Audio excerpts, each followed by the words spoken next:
17 дахь өдрийн залбирал бидний байх ёстой газар гэсэн залбирлын 2 дугаар хэсэг.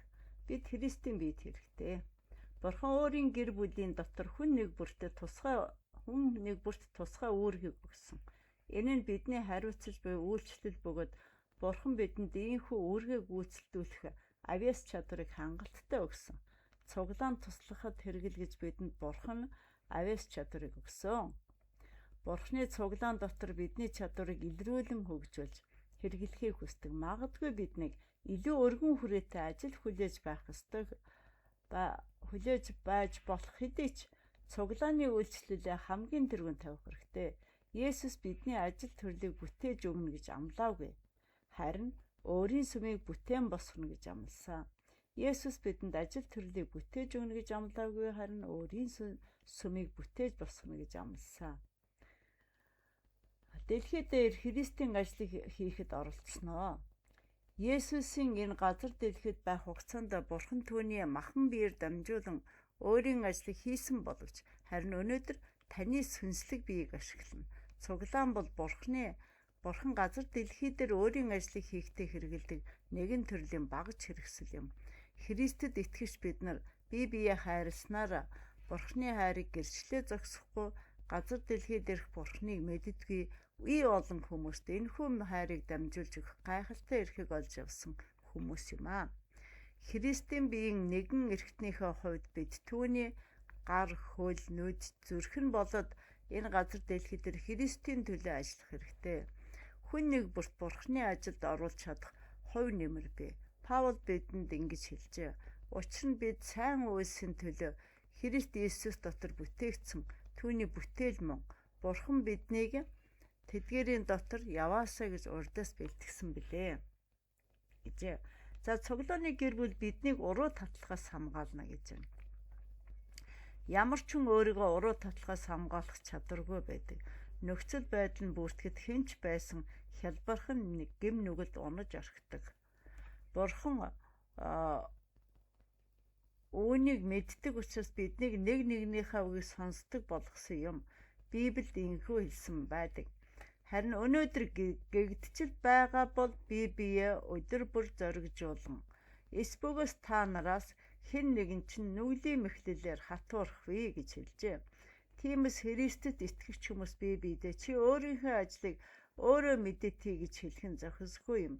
Бид бие биенийхээ амьдралд оролцсон нэгэн хамт олныг бүрдүүлэхээр дуудагдсан юм. Магадгүй одоо хэн нэгэн чинь сүнслэг уналтанд орсон байгаа бол түүн дээр очиж нөхөрлөж Бурхан руу эргүүлэх нь бидний үүрэг юм. Яаков бидэнд ийхүү хэлжээ. Хэрэв хэн нэгэн Бурханы үнээс гажиж төөрч байгааг мэдвэл тэднийг зөнд нь орхилгүй эрж оч. Тэгээд тэднийг эргүүлэн авчир гэжээ. Бид цуглаанд явснаар өөрийн сүнслэг удирдагч нараас хамгаалуулах болно. Бурхан өөрийн хонийн сүргийг сүнслэг дайнд хамгаалж удирдан насрамжуулахаар хончтыг томилжээ. Удирдагчдаа дагаж тэдэнд захирагдах тун. Учир нь тэд тооцоо хийгчтэй адил та нарын сэтгэлийг сэрэмжлэн харгалзаж байдаг юм а гэж хэлснийг бид мэднэ. Сатан цуглаанаа орхисон хүмүүс дуртай байдаг. Бурханы гэр бүлээс салсан сүнслэг удирдагч нарынхаа үгийг сонсохгүй байгаа хүмүүсийг хараад тэр баярлдаг. Учир нь ийм байдалд байгаа хүмүүс сатаны урагталтай тэмцэх чадваргүй юм. Бүх зүйл цуглаанд бий. За би Сэдлбэг цуглаан Тимоти номонд эрүүл цуглаан нь эрүүл амьдралд зайлшгүй хэрэгтэй хүчин зүйл болдгийг тайлбарлсан. Энэ номыг нэг удаа уншаад үсгий зөвлөе. Тус ном танд цуглааны зорилго нь Бурханаас танд хандсан зорилгыг биелүүлэхэд тусалдаг гэдгийг ойлгоход тустай. Бурхан бидний хамгийн чухал 5 хэрэгцээг хангахын тулд цуглааныг байгуулсан юм. Эдгээр нь амьдралын зорилго, нэгдүгээрт амьдралын зорилго, хоёрдугаарт хамтран амьдрах хүмүүс, гуравдугаарт амьдралдаа баримтлах зарчмууд, дөрөвдүгээрт эзэмших мэргэжил болон 5-дугаарт нь амьдрах хүч зэргүүлээ. Үнэн дээр энэ бүхнийг нэг дор олж авах газар цуглаанаас өөр газар байхгүй. Бурханы цуглаан чиглэсэн 5 зорилго бол бидний амьдралд хандсан зорилго хоёр хоорондоо нийцдэг. Мөргөл нь биднийг Бурханд илүү их анхаарал хандуулахад тусалдаг. Харин нөхөрлөл нь амьдралд тулгарсан асуудлыг шийдвэрлэхэд тусалдаг. Дагалдагчдын сургалт нь өөрийн итгэлийг хамгаалахад сурах бөгөөд үйлчлэл нь биднийг өөрийн чадрыг нэмэгдүүлэхэд тусална. Сайн мэдээ биднийг үүрэг хариуцлагаа биелүүлэхэд сургана. Энэ дэлхийн ертөнц дээрх ямар ч газрыг цуглаантай зүйрлүүлэшгүй.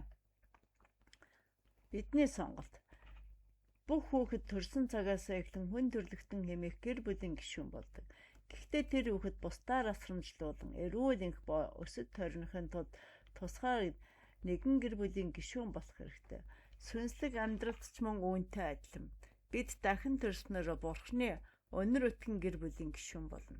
Харин бид тэрхүү гэр бүлийн маань жинхэнэ дүр төрх болох цуглааны гишүүд болох ёстой. Цуглаанд явдаг хүн болгон цуглааны гишүүн хоёрын ялгаа нь өөрийгөө хэр зориулж байгаагаас харагдана. Зүгээр л цуглаанд явдаг хүмүүс хайхрамжгүй хүмүүс байдаг. Харин цуглааны гишүүд бол оролцогчд юм. Мөн тийм цуглаанд явдаг хүмүүс хэрэглэгчд байдаг бол цуглааны гишүүд нь ханган нийлүүлэгчд юм аа. Зүгээр л цуглаанд явдаг хүмүүс ямар нэгэн хариуцлага хүлээхгүйгээр ашиг олохыг хүсдэг. Түүнчлэн зүгээр нэг хамтран амьдардаг хос эсвэл хурим хийж буй нэг нэгэндээ бие сэтгэлээр зориулахаа амдгаалсан хостой зөөрлөж болох юм. Цуглааны гишүүн болох нь яагаад чухал вэ? Яагаад гэвэл бид цуглааны гишүүн болсноор сүнслэг ахын дүү нартаа өөрийгөө зориулж байгаагаа бодитоор харуулж буй хэрэг юм. Бурхан биднийг хайрласны адил бид ч гэсэн хийсвэр зүйлийг бас бодитоор дэрэгдээ байгаа хүмүүсээ хайрлахыг Бурхан биднээс хүсдэг. Төгс төгөлдөр цуглааныг бид насан туршдаа ирж хайгаач олж чадахгүй. Бурхан сул дорой гэм нүглүүдийг хайрласантай адил бид ч тийм хүмүүсийг хайрлахаар дуудагдсан юм. Үйлс номд Иерусалимын итгэгч нар бие биенийхээ төлөө бүх чадлаараа хичээж зүтгэж буй талаар гардаг. Тэд итгэвтэйгээр бие биетэй нөхөрлөж байсан Бурхан өнөөдөр биднийг ийм байгаасаа ч хүсэж байна. Библиэд ингэж хэлжээ. Тэд байнга элч нарын сургаалыг сонсож бас нөхөрлөж талх хувааж залбирцгааж байлаа. Бурхан өнөөдөр биднийг үүнтэй ижил зүйлд өөрийгөө зориулаасаа гэж хүсэж байна. Христэд итгэж хүний хувьд амьдрал бол Христэд өөрийгөө өргөсөн амьдрал юм аа. Үүнд бусад эцэгт нартай өөрийгөө зориулах явдал ч хамаарна. Македоны итгэгч нар үүнийг ойлгосон юм. Паул ингэж хэлжээ.